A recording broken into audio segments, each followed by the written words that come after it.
Lainie Perry, say my name so my powers will be yours. What's your name?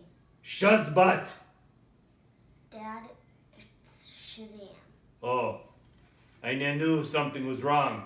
Say my name. Shazbutt. How do you feel? Like I want to tell bad jokes and yell at Colton? It worked.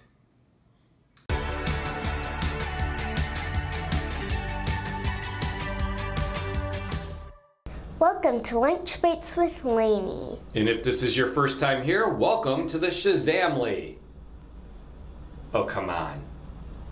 Oh, you gotta give that one to me. That was marvelous. Okay.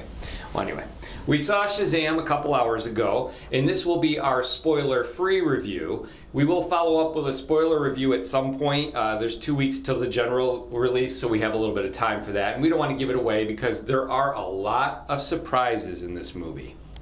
Okay, what were your thoughts? I liked it. I thought it was very good. I think this is another good movie for DC. I agree with that. There's Aquaman, now Shazam. There's a ton of good movies. Right, and Wonder Woman, which you still haven't seen because you were reluctant to see it. I'm not sure why, but this would be three really good entries in the DC universe. I agree with you. Mm-hmm. I thought that Shazam was super funny. Mm-hmm. I agree. loved him. The movie is very different from the trailers. I agree. So if you think you know what the movie's about from the trailers, in other words, if you think that the trailers told you the whole story and you don't need to go, it didn't. No, this is a much darker movie actually than the trailers would indicate. And I'm not just talking about dark because of the villain, who's a legitimate villain this time around, but it's also dark because it doesn't pull any punches when it comes to Billy Batson's life as a foster child and his situation with his real parents and what have you. Although the foster family he winds up with, did you like them? Did you like the parents? Yes, I did. Yeah, in all his foster sisters and brothers. Yep. Yeah, but this is a much darker film. It's much heavier in parts. You were okay through it. I didn't feel like you needed to be, I didn't need to cover your eyes or anything, but we did cover Colton's eyes a couple points here. The boardroom scene, I would say, was one of those. And again, we're not giving anything away. The villain in this is played by Mark Strong, and he does how was the villain for you? Did you like the villain? I liked him as a villain. Right. I obviously didn't like him as a good guy. Right. You don't like him, and that's the point, because you like the actor, but not the villain. Yes. He's sort of channeling Dennis Hopper here a little bit. He doesn't chew the scenery quite as much as Dennis Hopper, but he's a legitimate bad guy. He does bad things. He looked really good. His powers, the way he controlled his powers and exerted his powers, I thought was really effective. Yes, so like Shazam, but like... He has the same powers that Shazam. We're not giving away anything here, but he has similar powers to those of Shazam, but he seems to know how to use his, whereas Shazam is still struggling and learning to use his powers, right? So, okay.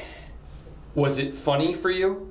Yes, Yeah. It was very funny. We laughed a lot through this film. The audience laughed a lot through this film. It was a full theater. We had a full theater. Yes. And there was a lot of laughter. But I remember sitting there thinking at several points, wow, this is so much darker than I thought it was going to be. Especially at the beginning. I thought it had kind of slow moving at the beginning. But then once it got to Shazam, I was like, I already like it. Right, and I agree. I remember thinking, oh, this is taking a while to get going. But again, they're establishing everything, and it's an origin story. Right. So I remember actually going through that thought process in my head. I'm like, well, you got to give them time to set it up, and there's a lot of setup for this one. But it does pay off. I mean, they're really building... This is not just superficial. They're really trying to build a solid backstory and a foundation for this character, and this thing begs for a sequel. I mean, did you not think there would have to be a sequel to this film, I would think? It's kind of like when we watched The Iron Giant and did the review for that. That one was kind of slow going too at the beginning. Right, it takes some time to get up, for the movie to get up to speed and to catch up with itself, because it has to explain certain things to you. Now, beyond it being very different than the trailers, and we can't tell you what they are, but there are some big surprises in this film. Oh, yes. And I think most people will be happy. Would you say that if you were a fan of Aquaman or a fan of Wonder Woman, you would like this movie? Yes. Yeah, I think that if you're a fan of superhero movies, if you especially liked either of the DC successes, which would be Wonder Woman and Aquaman, this one is another good installment in it. What did you think of the actor playing Shazam, Zachary Levi? Did you like him? I thought that he really felt like he was going to be hilarious and Shazam, basically. So I thought he really did play the part well. Yeah, he embodies the character of, and they never, I don't think this is a spoiler, they never do refer to him as Captain Marvel in the film. No, that's and in fact, it's kind of an ongoing joke. His name is an ongoing joke in the film. Zachary Levi does a really good job of playing Captain Marvel, but also playing Captain Marvel as a 15-year-old boy. So the similarities to the movie Big are certainly, people were pointing those out when they saw the trailer. Now you haven't seen the movie Big. There is a definite wink and nod to the film Big in this film. And you'll see it, you'll enjoy it, you'll know what it is when you see it.